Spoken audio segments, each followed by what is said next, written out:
बांग्लादेश की सूरत हाल बड़ी तेज़ी के साथ बदल रही है। उस्मान हादी के कत्ल के बाद बंगाली स्टूडेंट्स एक मरतबा फिर सड़कों पर हैं और इल्ज़ाम जो है वो भारत के ऊपर है। उसकी वजह ये है कि 27 लोग जिनके ऊपर इल्ज़ाम था उस्मान हादी के कत्ल का, उनमें से 10 पकड़े जा चुके हैं और 10 के 10 जो हैं उनके ताने बाने जो हैं वो इंडिया से मिल रहे हैं। और फैसल करीम जो मर्डरर है उसके बारे में भी कहा जा रहा है कि उसने अपनी गर्लफ्रेंड को एक दिन पहले बताया था कि मैं इसे मार के इंडिया चला जाऊँगा, और वो चला गया।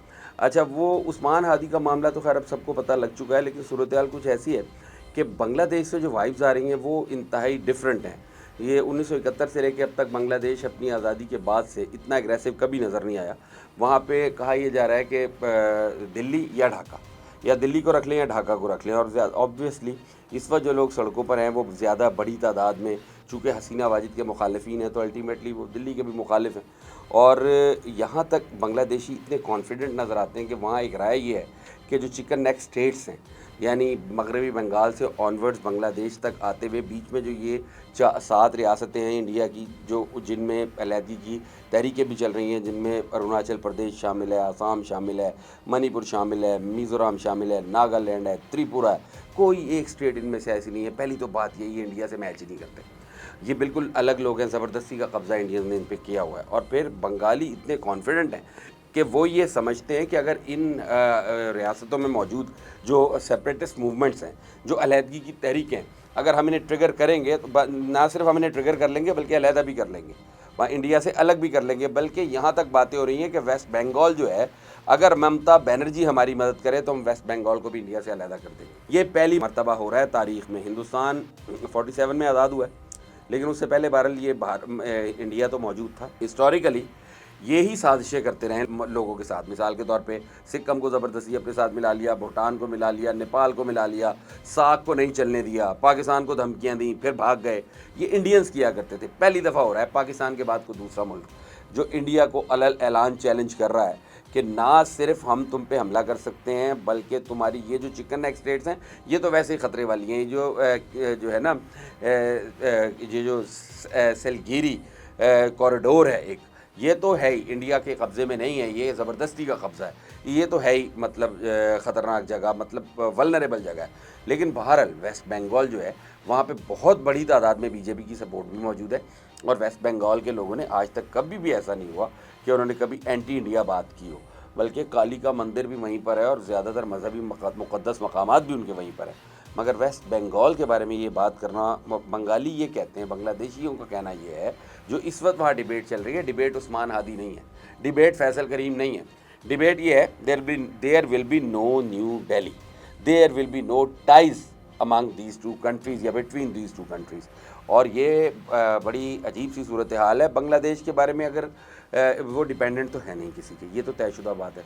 वो इंडिया के भी डिपेंडेंट नहीं है और वो अपनी स्टेट को ख़ुद चलाते हैं। और अगर वो एग्रेसिव हो गए और उन्होंने कोई ऐसा अमल जो वो अभी तो बातें हैं, ड्राइंग रूम से निकल कर सड़कों पर आई हैं, तलबा ये नारे लगा रहे हैं, लेकिन अगर उनकी रियासत ने ये पॉलिसी अडॉप्ट कर ली तो इंडिया के लिए मैनेज करना बहुत मुश्किल हो जाएगा।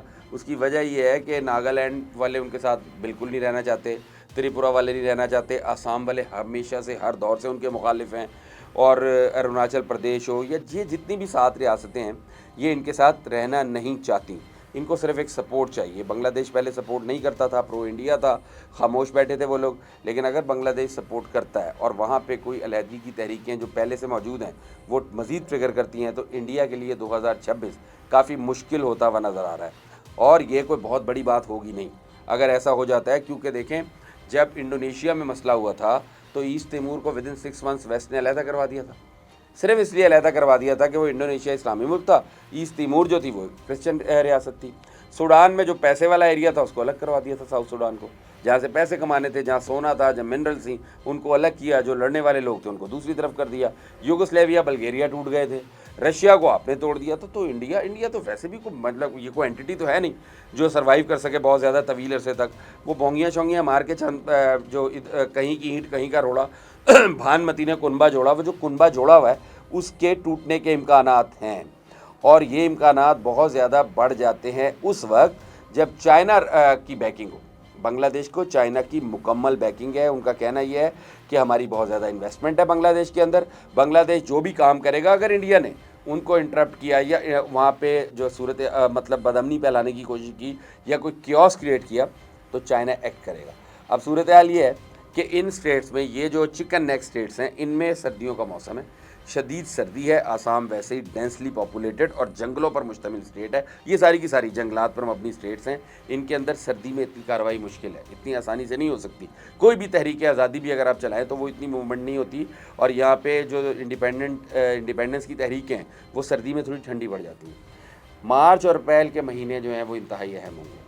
वहाँ क्या होता है, कैसे होता है, चाइना किस हद तक बांग्लादेश को बैकअप करता है, किस हद तक बांग्लादेश आगे जाता है, ये देखना पड़ेगा। और यही वजह है उस्मान हादी का कत्ल करवाया गया, क्योंकि 26 फरवरी को वहाँ इलेक्शन होने थे और इंडियंस शायद ये नहीं चाहते कि वहाँ कोई ऐसी लेजिटिमेट गवर्नमेंट आ जाए जो कल को अगर उनके खिलाफ कोई एक्शन करे तो उसके केस को पूरी दुनिया में और बिलखुसूस अक़वाम मुत्तहिदा में रिकगनाइज़ किया जाए। अभी जो गवर्नमेंट है वो चूँकि एक इंटरिम सेटअप है और वो उनके ऊपर इल्ज़ाम लगाना आसान है।